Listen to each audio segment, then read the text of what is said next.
خلودا وبالأمجاد يحيون الديار.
الحمد لله حمدا حتى يرضى، والشكر لله شكرا حتى يرضى، ثم الصلاة والسلام على النبي المصطفى عليه أفضل الصلاة وأتم التسليم. أهلا وسهلا بكم مشاهدينا الكرام في برنامجكم الأسبوعي فاسألوا أهل الذكر مع الشيخ والدكتور حسن سلمان. حياكم الله شيخنا. أهلا وسهلا، مرحبا بك وبالمشاهدين. بارك الله فيك شيخنا. حديثنا اليوم بإذن الله عن المكان الذي ما لا عين فيه رأت ولا أذن سمعت ولا خطر على قلب بشر. حديثنا اليوم عن دار المستقر وعن دار القرار. حديثنا اليوم عن الجنة بإذن الله تعالى. بداية شيخنا، قبل ما ندخل في تفاصيل الجنة ونعيم الجنة ودرجات الجنة، خلينا نتكلم عن من وقت ما الشخص يموت وتنزع منه الروح، من اللحظة هذه إلى وقوفه في أحد أبواب الجنة لدخولها. ما الفرق أو إيش الأشياء اللي بين الموت إلى دخول الجنة، الأشياء التي يعيشها؟ بسم الله الرحمن الرحيم، الحمد لله رب العالمين، والصلاة والسلام على رسول الله الأمين وعلى آله وصحبه أجمعين. أما بعد، نسأل الله سبحانه وتعالى أن يجعلنا والمشاهدين والمستمعين من أهل الجنة جميعا يا رب. آمين. فالدخول الجنة هو الفوز الحقيقي. من زحزح عن النار وأدخل الجنة فقد فاز وما الحياة الدنيا إلا متاع الغرور. فالمنتهى، الفوز الحقيقي، البطولة الحقيقية، الإنجاز الحقيقي، النجاح الحقيقي هو أن الإنسان يكون مآله ومنتهاه ومصيره إلى جنة الله سبحانه وتعالى، أن ذلك يعتبر أو هو منتهى رضوان الله عز وجل ومنتهى رحمته ومنتهى كرمه لعباده وما يقدمه لهم. فهي ظلال رحمة الله سبحانه وتعالى، والإنسان عندما يكون في ظلال رحمة الله سبحانه وتعالى لا شك يكون بعيد من كل ما يؤلمه ويؤذيه. السؤال كبير حقيقة، ويمكن أنا قبل كده سجلت برامج حول هذا الموضوع في تحت عنوان بلاد الأفراح. رمضان كامل يعني كان عن هذه القضايا، عن الجنة وما فيها من نعيم. ونسأل الله سبحانه وتعالى أن يوفق المستمعين إذا تمكن البعض من الرجوع إلى هذه الحلقات، حلقات طويلة. لكن الإنسان سؤال ما بعد الموت هذا من أعظم الأسئلة، يعني سؤال ما بعد الموت. وهنا يختلف طبيعة الناس فيه بطبيعة تصوراتهم عن الكون وعن الإنسان نفسه وعن الله وعن الحياة. هذه تتفاوت. فمن الناس من يقول لك والله آخركم تراب، يعني يرى أن منتهى الموضوع أنك أنت خلاص منتهى المآل. وهو الذي جعل المشركين يقولون أإذا متنا وكنا ترابا وعظاما أإنا لفي خلق جديد. تساؤل فعلا لمن لا يؤمن بالله سبحانه وتعالى ولا يؤمن بأن هنالك حساب وأن هنالك جنة وأن هنالك نار. فالمنتهى أنك تموت وانتهى الموضوع. لكن التصور الإيماني بالنسبة للمسلمين وأهل الإيمان وأهل الأديان عموما أن المسألة ليست كذلك، وهنا أمامنا الآن تصورين بصورة مختصرة. التصور الأول هو التصور المادي العلماني الحالي الذي يرى منتهى فردوس الإنسان هو في الجنة، ومنتهى خلاصه هو في الدنيا، هو في الدنيا.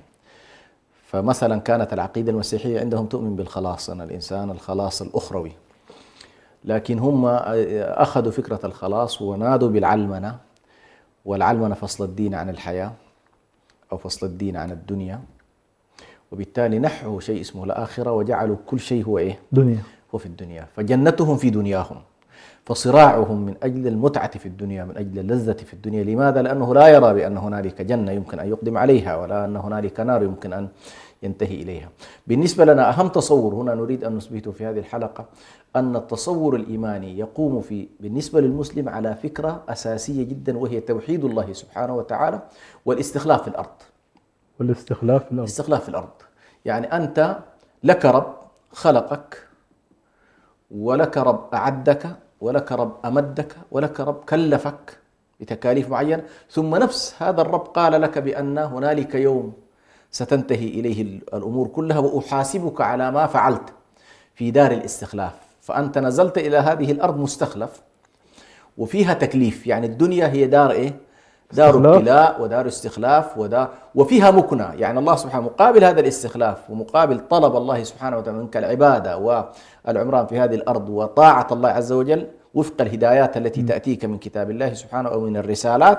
قال لك والله إن عشت وفق ما أريد آتيتك يوم القيامة ثوابا عظيما. إذا والله خالفت المنظومة التي أنا وضعتها وخرجت عنها، كفرت بها أو كذبت بها أو أبيت أن تطيع، فإن المآل سيكون والعياذ بالله النار. إذن هذا التصور مهم جدا بالنسبة للمسلم. ونحن للأسف الشديد في الآونة الأخيرة صرنا نعاني من أزمة تصورات. هذه الأزمة أزمة كبيرة جدا. يعني كثير مما نحن فيه من إشكالات ستلاحظ أن عمقه في إيه؟ عمق الأزمة في التصورات. فنحن حقيقة نحتاج أول أن نصحح التصور. هذه طبيعة القرآن الكريم. أول شيء صحح لك العقائد. ليش؟ لأن العقائد لها علاقة بتصوراتك. فالشخص الذي يقول في جنة وفي نار، في حساب، في عقاب، ليس كالشخص الذي لا يؤمن بها. أو الشخص الذي مستحضر لها ليس كالشخص الذي ليس مستحضر لها. فروقات كبيرة. فالشخص الغافل غافل عن الجنة، غافل عن النار، يتذكر أحيانا، ليس كالشخص الذي مستحضر هذه المسألة بشكل إيه؟ يومي أو دوري. الشخص الذي ينكرها تماما ليس كالشخص الغافل عنها، لأن الغافل قد يتذكر. أما الذي يكفر بها أبداً. هذه كلها لها علاقة بمنظومة إيه؟ منظومة التصورات. إذا كما تفضلت جزاك الله خير، نحن الآن أول قضية نحب أن نؤكد عليها التصور الصحيح للحياة. التصور الصحيح للحياة عندنا يقوم على فكرة استخلاف، فكرة عبادة، فكرة مسؤولية، فكرة ثواب وعقاب. إذا مسألة الجنة تجي عندنا في إيه؟ في مسألة الثواب، أنها جزء من منظومة إيه؟ منظومة الثواب. لأن الثواب عندنا أيضا قد يكون ثوابا دنيويا، صحيح. والعقاب عندنا أيضا قد يكون عقابا دنيويا. يعني الله سبحانه وتعالى قد يري عقوبات على خلقه في الدنيا، وقد تكون ذلك عقوبات شرعية مترتبة على المعاصي. فمن زنى أو سرق أو كذا له عقوبات دنيوية وله عقوبات إيه؟ أخروية، وهكذا. فتأتي مسألة الجنة والنار ضمن هذا المنظور. هذا أسميها إيه؟ مسألة التصورات. يعني نحن أول شيء نحن تصور. طيب عندنا بعد ذلك تصور من لحظة الموت كما تفضلت، ودي مهمة جدا. يعني هذه ربما كثير من الناس سبحان الله التصور نحو الموت ما فيه كلام. يعني لا يوجد بشر الآن أو إنسان يقول ما في موت، لا، هو الكل، كل نفس ذائقة الموت. يأتي الاختلاف في تصوراتنا لما بعد الموت وفقا لإيه؟ لتصوراتنا للحياة كلها. تصورنا عن الإله، تصورنا عن الإنسان، تصورنا عن الجنة، عن النار. طيب المؤمن تصوره أنه بعد الموت يبدأ معه مشوار جديد، حياة جديدة. فأول نقطة ما بعد الموت يبدأ بمرحلة إيه؟ مرحلة القبر، وهي المرحلة البرزخية التي يمر بها كل إنسان. هذه المرحلة هي مرحلة البرزخ، هي إما روضة من رياض الجنة وإما حفرة من حفر إيه؟ النار. وكلام طويل جدا في هذا الموضوع، ليس هذا الآن مقام، لأن الحلقة لا تسع أن نتكلم عن كل ما في القبر. لكن يهمنا أن القبر مرحلة من المراحل سيمر بها الإنسان، ستمر بها البشرية، خاصة من لم تقم عليهم القيامة.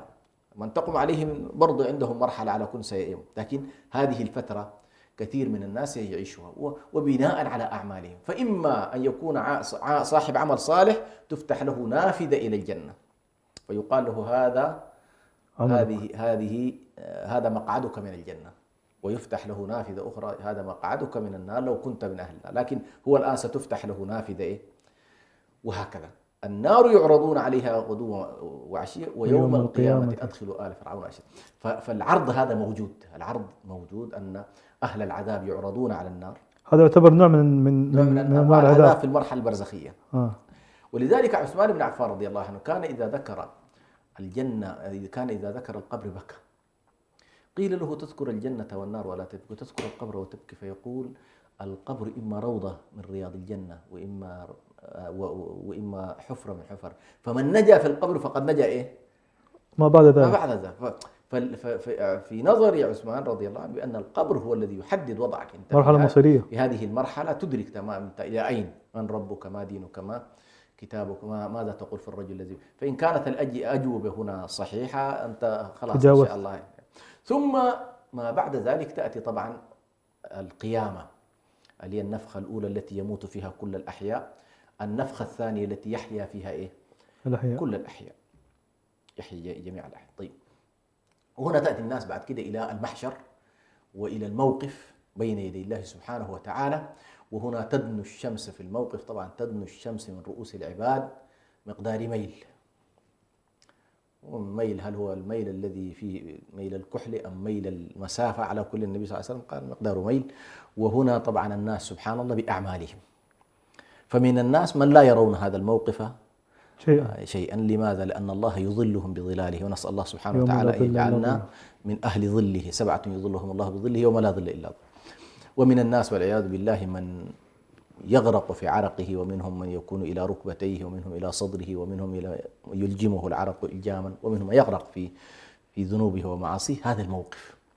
في هذا الموقف طبعا هنالك الكثير من المشاهد، لكن أعظم مشهد هو مشهد الانصراف نحو الحساب، الذي يطلب فيه أهل الموقف من يشفع لهم فقط للانصراف فقط. هي خلاص يعني تضيق بهم الأحوال.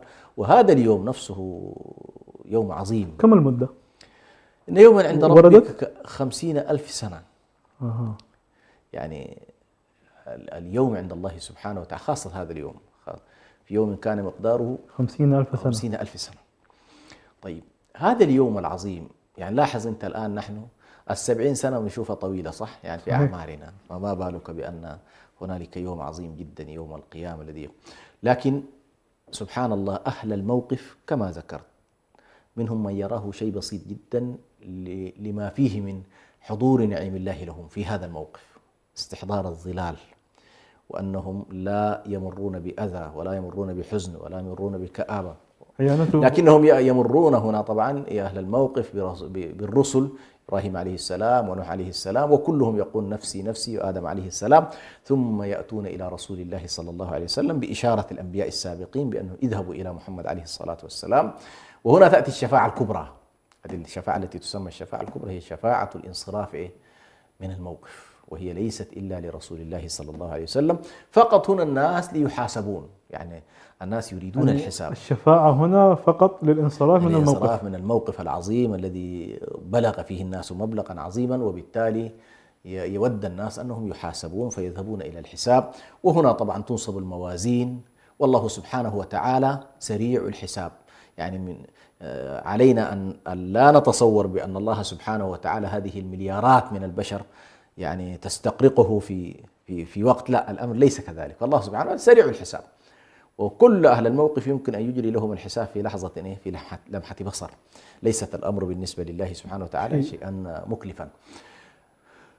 يحاسب الناس، والناس بعد ذلك وفق الحساب، وفق الميزان الدقيق الذي نصبه الله سبحانه وتعالى، يعرف كل منهم أنه من أصحاب اليمين أو من أصحاب الشمال، كما ورد في القرآن العظيم: فأما من أوتي كتابه بيمينه فيقول هاؤم اقرءوا كتابي، وأما من أوتي كتابه بشماله فيقول يا ليتني لم أوت كتابي ولم أدري ما حسابي، يا ليتها كانت القاضية ما أغنى عني مالي هلك عني سلطانية، إلى آخر الآية. نعم.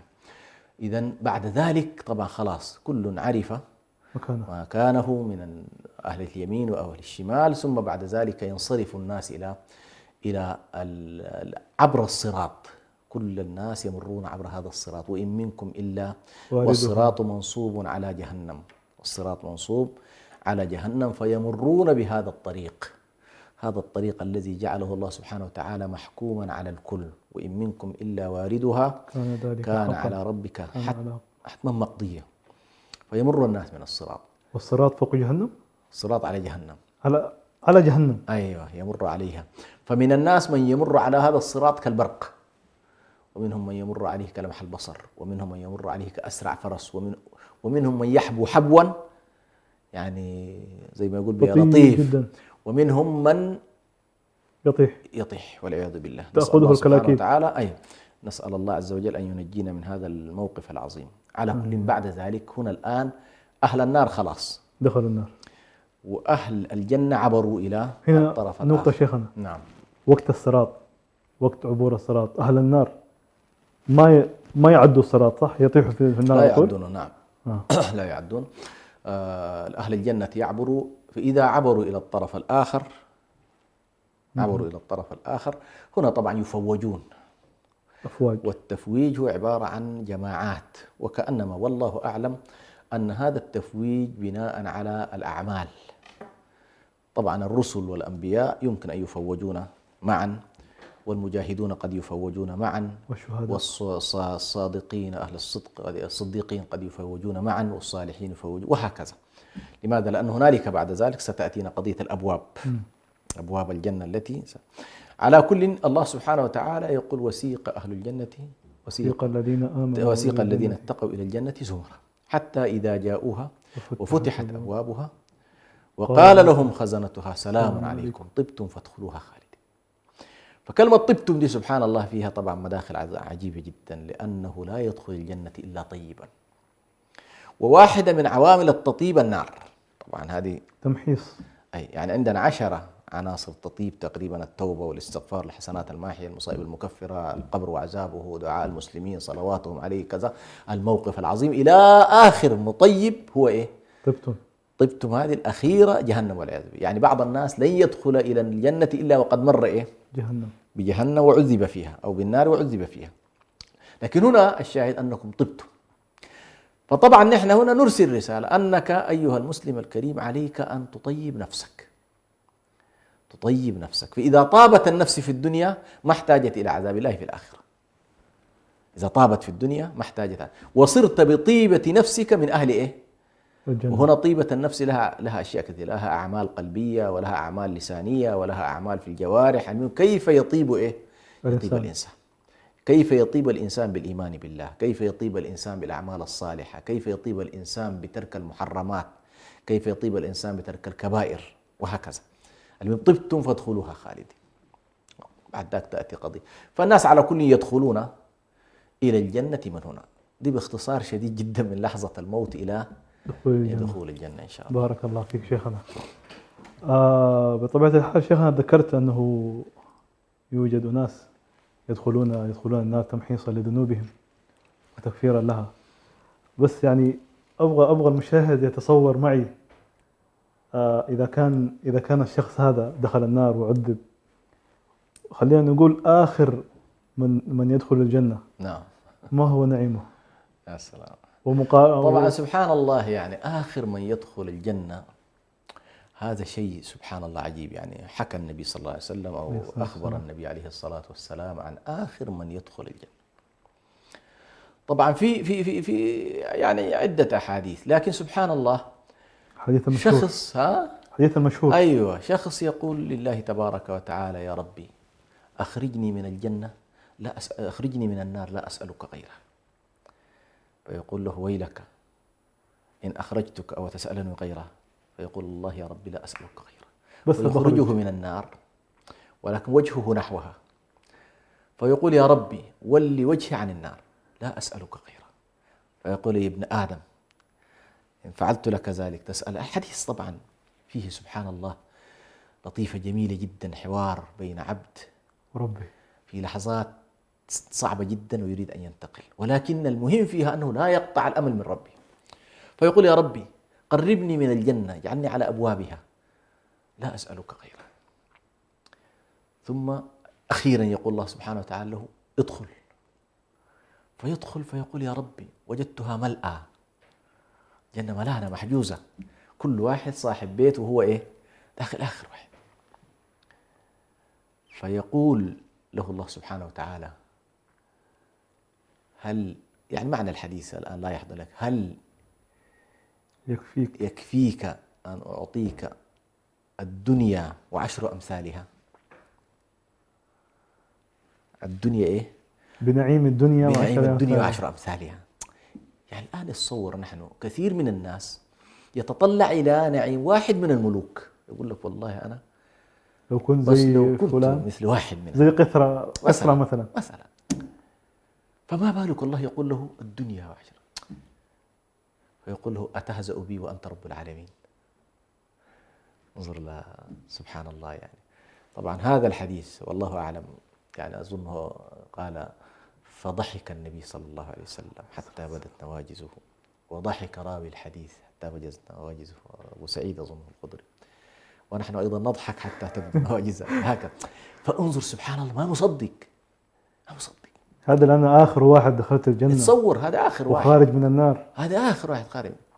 وفي حديث آخر طبعا اللي هو يؤتى بأشقى أهل الأرض، أشقى أهل، فيغمس في الجنة غمسة، فيقال له هل رأيت بؤسا قط؟ يقول والله يا ربي ما رأيت بؤسا قط، الغمسة فقط، بس غمسة. فتصور إذا كان هذا آخر من يدخل له، يعني الدنيا وما فيها من نعيم 10 أضعافها ستكون لشخص إيه؟ واحد آخر من يدخل الجنة. فأنت بعد كده والله لك أن تتخيل هذا النعيم الذي أعده الله سبحانه وتعالى في جنة عرضها السماوات والأرض. طبعا نحن الآن ونحن نتكلم عن قضية العرض، عرضها السماوات والأرض، كثير من الناس ربما الذين بالذات لا يدركون حجم الأفلاك وحجم هذا الكون الفسيح، كثير من الناس يستصعبوا هذا التصور نفسه. صحيح. لكن طبعا انت فقط لو اردنا الان تتبعنا مثلا وكالة ناسا ورأينا المسافات التي تجريها بين كوكب وكوكب ملايين السنين، تنتهي عندهم احيانا الارقام ولا ينتهي ايه، ولا تنتهي المسافة. في بعض الكواكب ارادوا ان يقيسوها، انتهى ما عندهم من ارقام، ولم تستطع الآلة ان تستوعب عندهم مثلا هذه. طيب الله عز وجل يقول لك عرضها السماوات والارض، هذا الكون الفسيح الواسع يجعله الله سبحانه الجنة بهذا الحجم. فبالنسبة لمسألة أهل الجنة ونعيمهم طبعا شيء لا يتخيل. نعم. بارك الله فيك شيخنا. الله يكرمك. مشاهدينا الكرام، فاصل قصير ونواصل، انتظرونا.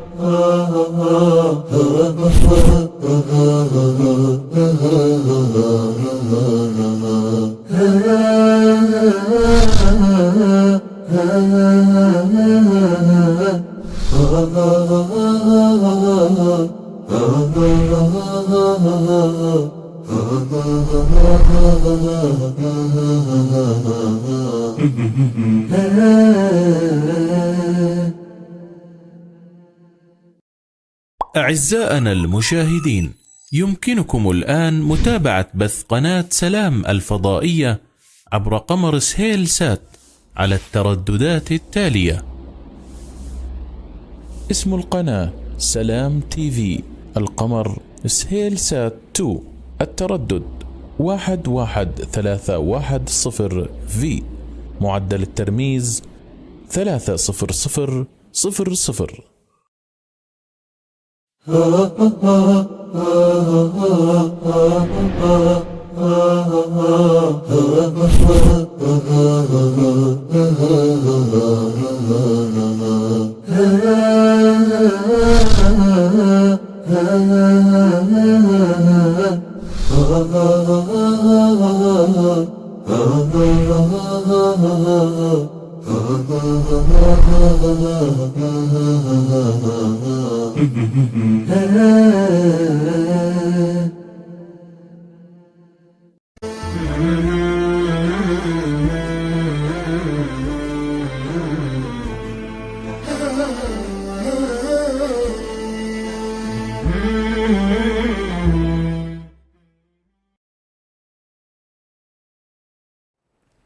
الحمد لله حمدا حمدا حتى يرضى، والشكر لله شكرا شكرا حتى يرضى. مرحبا بكم مجددا في برنامجكم فاسألوا أهل الذكر مع الشيخ والدكتور حسن سلمان. نجدد الترحيب بكم شيخنا، حياكم الله. أهلا وسهلا، مرحبا الله. بارك الله فيك شيخنا. شيخنا حديث ماتع كان قبل الفاصل، دعنا نتحدث عن كيف هي الحياة في الجنة. طبعا عندما نتكلم عن الجنة ونتكلم عن الآخرة ونتكلم يعني علينا أن نستصحب أيضا تصور معين، وهو أن كل شيء يتبدل. كل شيء يتبدل. يوم تبدل الأرض غير الأرض والسماوات، يحصل تبدل من لحظة القيامة. ونحن قبل كده تكلمنا أيضا في أنه كل ما كان مكتوبا إلى يوم القيامة. إذا نحن سنبدأ في ملف آخر علمه عند الله. صحيح. أخبرنا عن بعض منه، لكن قد يكون هناك وبالطبع هنالك كثير من الأشياء التي لا يمكن أن نعلمها ولا يمكن أن نعرفها.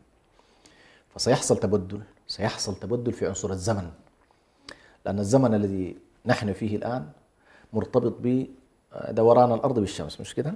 فأنت كل ما يوم يصبح عليه عملية دوران الأرض بالشمس، نحسب اليوم ونحسب إلى أن نحسب الساعة وهكذا.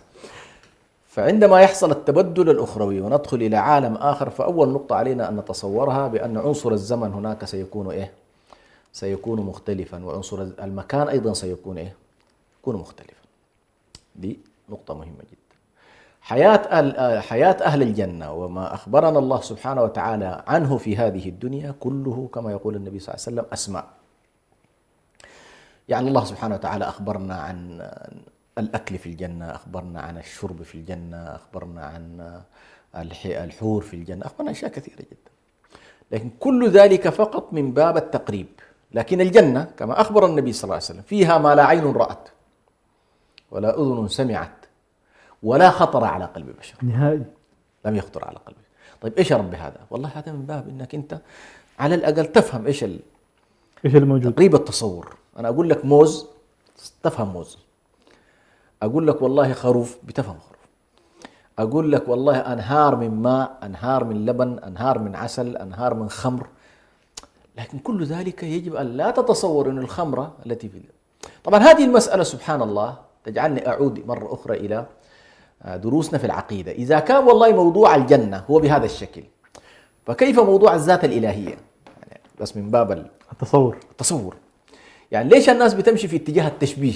إذا في الجنة هنالك تسميات ليس لنا من إلا التسميات، فكيف بالذات الإلهية؟ إذا في الجنة الله يقول، النبي صلى الله عليه وسلم يقول لنا والله كلها أسماء، لكن فيها ما لا عين رأت ولا أذن سمعت ولا خطر على قلب بشر. يعني ما لنا من الشيء غير الاسم فقط، الأسماء فقط، فما بالك بالذات الإلهية جل جلاله سبحانه وتعالى.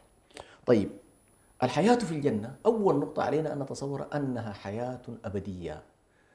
فعنصر الزمن والتوقيت الذي ينتهي إلى حالة معينة ينتهي، فنحن ندخل إلى الأبد والأزل الذي لا نهاية فيه. ندخل إلى الأبد الذي لا نهاية فيه. فلا موت، لأن الموت يؤتى به في صورة كبش فيذبح بين أهل الجنة والنار. يا أهل النار خلود فلا موت، ويا أهل الجنة خلود فلا موت، يعني خالدين فيها أبدا. أنا والله شيخنا الآن معليش جاني تفكير في اللحظة هذه، كيف حيكون موقف أهل النار؟ طبعا والعياذ بالله شيء مؤلم، بالذات يعني لما يقول خالدين فيها أبدا. طبعا هذه والعياذ بالله. ولذلك سبحان الله كل ذلك الله عز وجل صوره لنا في الدنيا حتى لا نقول والله يا رب ما أخبرتنا، أولم نعمركم ما يتذكر فيه، أولم نعمركم ما يتذكر فيه من تذكر وجاءكم النذير. يعني عمرتم في الدنيا بما يكفي، وجاءكم الذي يذكركم وجاءكم الذي ينبهكم ومالك يسأل، أو خزنة النار يسألون ألم يأتكم رسل ألم يأتكم نذير؟ قالوا بلى قد جاءنا نذير فكذبنا وقلنا ما نزل الله من شيء. طيب ما أعملتم عقولكم؟ والله ما أعملنا عقولنا. ما استمعتم للوحي؟ ما استمعنا للوحي. هذه مشكلة ابن آدم والعياذ بالله، أنه دائما في غفلة ويأخذ الأمور ببساطة ويأخذها بنوع من الكبرياء والقطرسة والغفلة إلى غير ذلك. على كل، الحياة في الجنة أبدية، حياة أبدية، هذا من حيث الزمن. فلا يشطب من قاموسنا شيء اسمه إيه؟ وقت. شيء اسمه الوقت والمرض، الموت. فلا يقلقه، أكثر شيء يقلقنا الآن في الدنيا هو الموت. كل الناس يقلقها إيه؟ يقلقها الموت. طبعا لما نتكلم عن الموت نتكلم عن فكرة التغير كذلك. يعني ما في موت إذا ما في تغير، ما حيكون في شيء جديد، ما في تغير في جسمك، بمعنى لا مرض، فهمت. لا هرم، لا ضعف، لا تكاسل. لاحظت؟ كل ذلك مرتبط بطبيعة الحال بالنسبة لنا في عملية الإنهاك التي تؤدي بك في نهاية المطاف إلى الموت. الدورة الحياتية. أيوة، هذه الدورة الحياتية تتوقف. فأهل الجنة جميعا في عمر واحد، اللي له عمر 33 كلهم يكونون في عمر واحد. لذلك النبي صلى الله عليه وسلم عندما جاءت إليه العجوز وقال لها لن تدخل الجنة عجوز، بكت، فناداها النبي صلى الله عليه وسلم قال ستكوني شابة. يعني ما في، لن تدخلي بهذا السن. فكل الناس سبحان الله يعيد الله سبحانه وتعالى تكوينهم بما يجعلهم مهيئين لإيه؟ لهذه الجنة، دون أن يكون هنالك تلف في الأجساد. فعنصر الأبدية هذا أو عنصر الخلود مرتبط كذلك ببنيتنا. فليس هنالك مرض ولا أسقام ولا آلام ولا أوجاع، فهي دار نعيم. كما أنها دار خلود فقط حياة، هي كذلك دار حياة بنعيمها وليس بأكدارها. فالعذاب مستحيل عليهم، خلاص لا عذاب، لا أحزان، لا شيء يكدرهم، لا تباغض، لا تحاسد، لا ضغائن. كل ذلك يرتبط كذلك بهذه الحياة الأبدية. هي حياة أيضا آمنة لا خوف فيها. يعني أنت لست خائف من المستقبل، ولست مغموم من الحاضر، ولست حزين على الماضي. فيرفع الله سبحانه وتعالى عنك الأحزان. لذلك النبي لما كان أعوذ بك من الهم والحزن، الهم والحزن والغم، تعوذ النبي صلى الله عليه وسلم أيضا من الحزن الذي يكون دائما الإنسان يحزن عن الماضي، على الماضي صحيح، ويغتم بالحاضر. الغم هو ما يصاحب الإنسان في التفكير اللحظي ويهمه المستقبل. فأنت في الجنة لا أحزان، لا أحزان الماضية ولا هموم، فأنت في وضع إيه؟ نعيم، يعني أمن كامل، أمن كامل. ثم أيضا لا يشغلك الوضع المعيشي. الآن الناس في دنيانا مشغولة بإيش؟ مشغولة بالوضع المعيشي. صحيح. هنالك لك في الجنة ما لذ وطاب، لك ما تشتهيه الأنفس وتلذ الأعين. يعني كل ما يمكن أن تتصور أنك تشتهيه، مجرد التشهي يكون أمامك. مجرد التشهي يكون أمامك. فأنت الإنسان في كل طعام عنده أمرين: أن ترى العين أمرا جميلا، وأن تشتهيه النفس. فأنت مهما وضع لك من طعام جميل إذا ما اشتهته النفس ما تأكل. وإذا ما طابت به العين أيضا لا تستريح. الله جمع لك الأمرين، يعني في أكل الجنة فيها ما تشتهيه الأنفس، قمة الجمال. قمة التشهي هو قمة الحالة النفسية التي يرقبها الإنسان في الطعام، تجده في الجنة ما تشتهيه الأنفس وتلذ الأعين. طيب، في الجنة إذا فيها هذا، في كل ما تشتهيه الأنفس وتلذ، كل ما تطلبه متاح وبأسرع ما يمكن، بأسرع. حتى سبحان الله بعضهم يشتهي أنه والله يتذكر حياته اللي كان في الدنيا دار يزرع، يهيئ لها الله ولو يمشي يزرع. شوف بغيرات كده اشتهيها. فكل ما تشتهي متاح لك. الجنة دار الخدمة المتكاملة، هيئ الله لك فيها من الخدمات ما لا تتصور. والخدمات في نفس الوقت مهيئة بطريقة مريحة للنفس ومريحة للعين ومريحة كذلك في أنك أنت والله عندما تريد أن تستفيد من هذه الخدمات متاحة لك. فمثلا جريان الأنهار، أنهار اللبن وأنهار الخمر وأنهار المياه كلها تجري من إيه؟ من أعلى الجنان وتمر على الناس، وأنت تكون أحيانا على أطرافها، على ضفافها، ولك الأكواب ولك الخدمات. أيضا هي دار رضوان الله سبحانه وتعالى، هي دار الرضوان. ودار الرحمة هي ظلاله. طبعا هنا لما أقول ظلال رحمة الله، لأنه بعض الناس يستخدم عبارة مستقر رحمة الله. مستقر رحمة الله هي الذات الإلهية، الرحمة مستقرها الذات الإلهية، لكن الجنة بالنسبة لله هي ظلال رحمته. ظلال رحمته، أما مستقر رحمته فهي الذات الإلهية. طيب، فهنا نحن عندما نقول أمام رضوان الله معناها كل سخط انتهى، نعيم الدائم. لا أسخط عليكم، أحل عليكم رضواني ولا أسخط عليكم أبدا. يا سلام، هذه اللحظة لحظة الإعلان العالمي إن صح التعبير لأهل الجنة، أن يقال لهم أحل عليكم رضواني. أحل عليكم رضواني. طبعا هنا سبحان الله حلول الرضوان أكثر شيء نتمناه الآن هو أن يرضى الله عنا، ومسعانا كله أن يرضى الله عنه. لكن الله سبحانه وتعالى بالنسبة لأهل الجنة سيرضى عنهم ويرضيهم، رضي الله عنهم ورضوا عنه.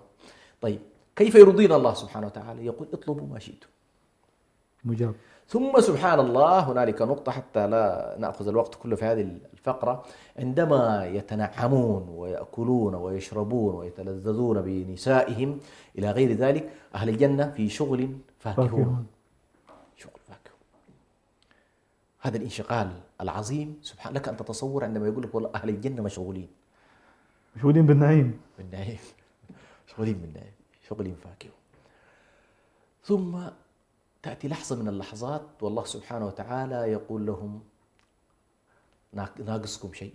يعني تصور الملك الجبار يقولون يا رب ما تركت لنا شيء، طعمتنا وسقيتنا وكذا، لا يقول في شيء ناقص.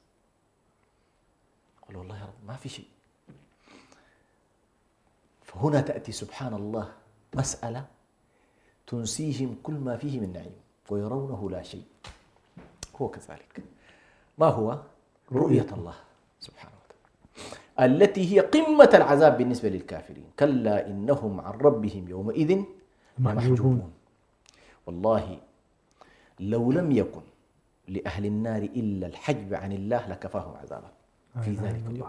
يعني لو لم الله سبحانه لو لم يقيم لهم جهنم عذابا، ولكن قال لهم لأهل الجنة ادخلوا الجنة وكشف الحجاب فرأه وأولئك لم يكشف لهم الحجاب، لكان ذلك قمة العذاب أن تحرم عن رؤية إيه؟ عن رؤية الخالق جل جلاله. وهنا طبعا أهل السنة والجماعة يثبتون الرؤية لله سبحانه فيرونه جل جلاله. وبطبيعة الحال عندما نتكلم عن الرؤية لا نتكلم عن الإدراك، لأن الله عز وجل لا تدركه الأبصار، الأبصار لا تدركه إدراكا خلاص تحيط به، لا أحد يستطيع الإحاطة بالله أو إدراك الله، لكن نرى الله سبحانه وتعالى. وهنا طبعا منتهى الجمال ومنتهى الفرحة، وهي الزيادة التي قال الله سبحانه وتعالى للذين أحسنوا الحسنى وزيادة. فالحسنى هي الجنة، والزيادة قالوا هي رؤية الله سبحانه وتعالى. الذين أحسنوا الحسنى وزيادة. فالحسنى أن يدخلوا الجنة. الزيادة هي منحة من الله سبحانه وتعالى. لو أن الله عز وجل قضى لنا أنكم والله بأعمالكم بما كسبتم وبفضلي وبرحمتي أدخلكم الجنة، لكن لا ترون اللي قلنا والله عدلت وحكمت، هذه زيادة منه سبحانه وتعالى.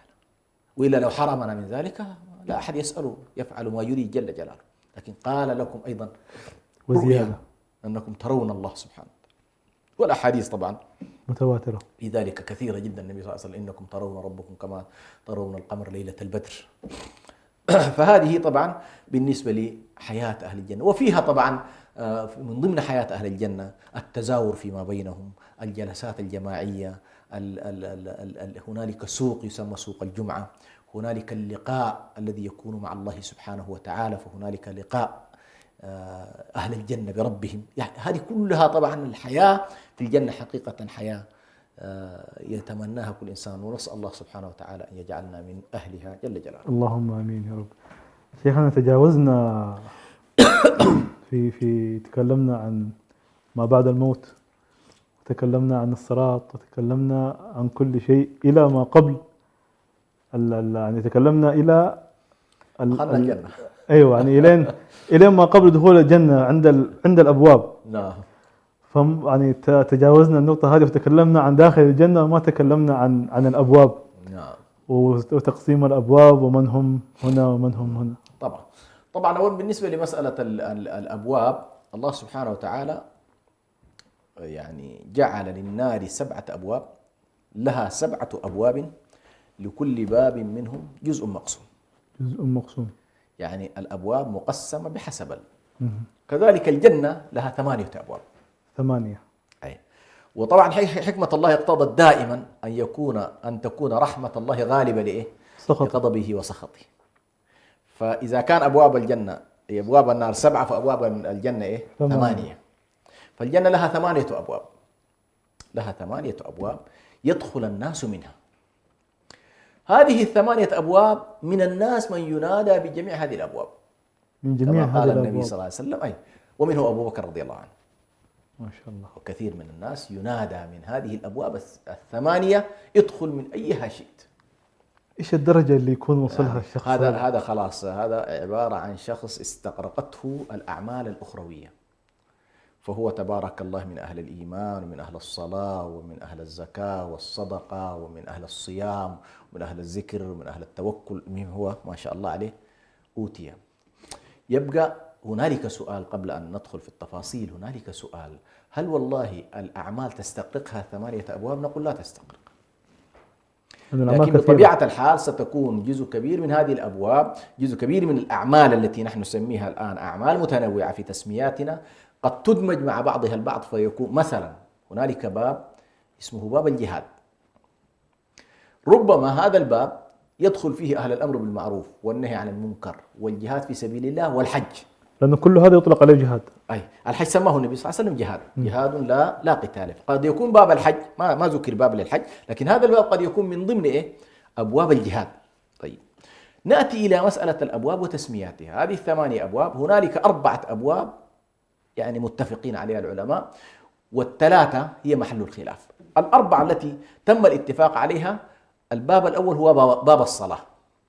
باب الصلاة. باب الصلاة.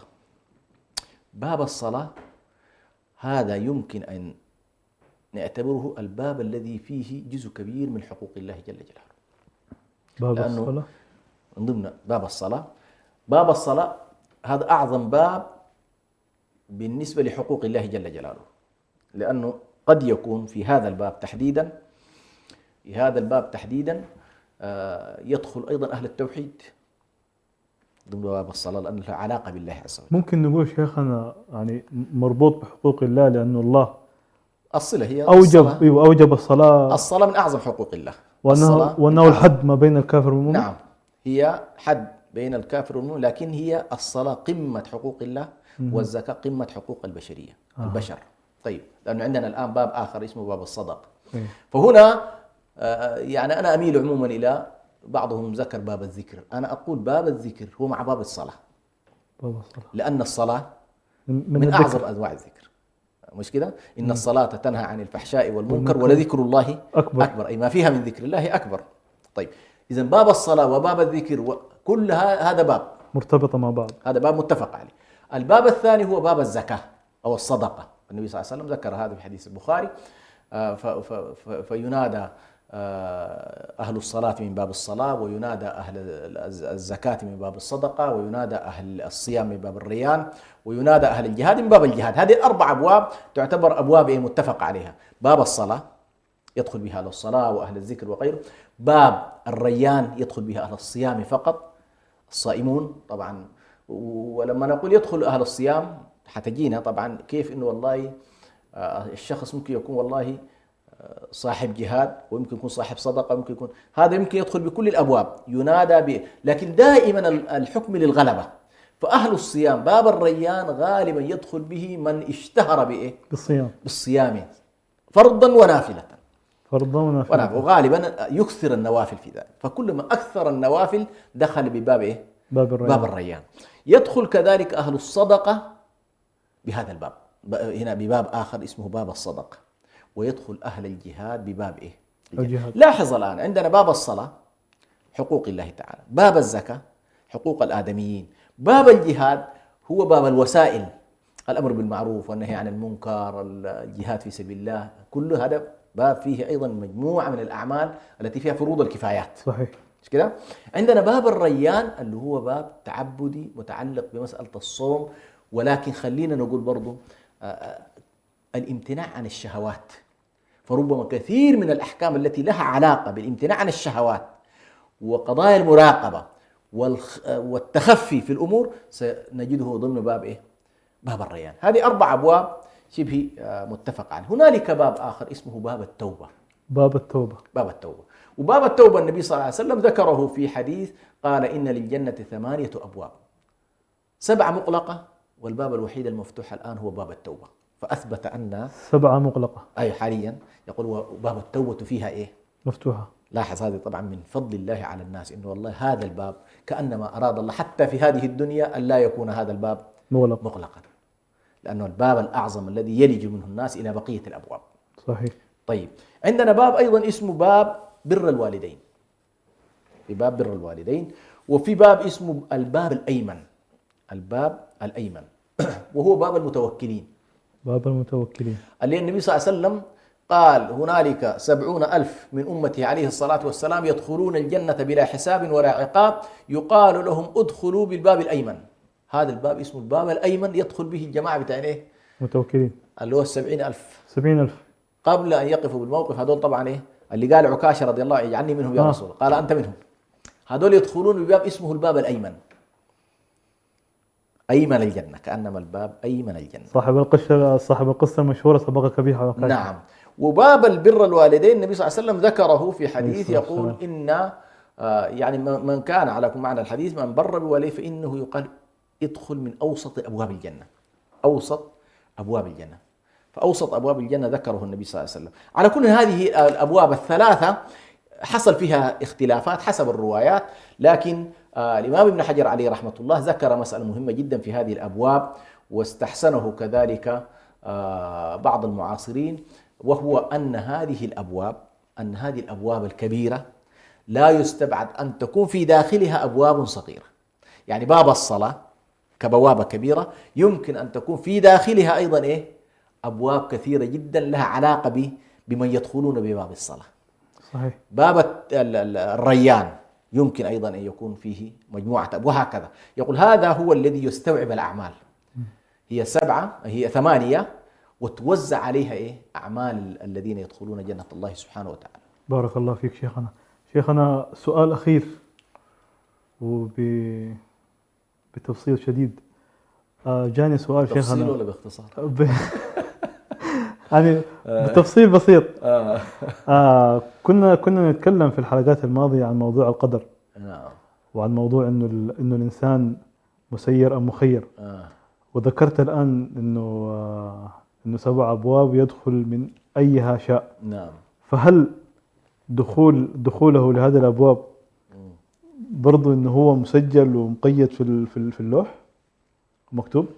جاني سؤال الآن كده يعني مقيد باعتبار علم الله، ما في إشكال. مقيد باعتبار علم الله عز وجل، أنك أنت يعني في حتة مفروض الناس أنا قبل كده ذكرتها، قضية أن الله سبحانه وتعالى قيد كل شيء بعلمه، هذه لا يخفى عن الله منتهى الأعمال ومنتهى النهايات، فالله مدون كل شيء.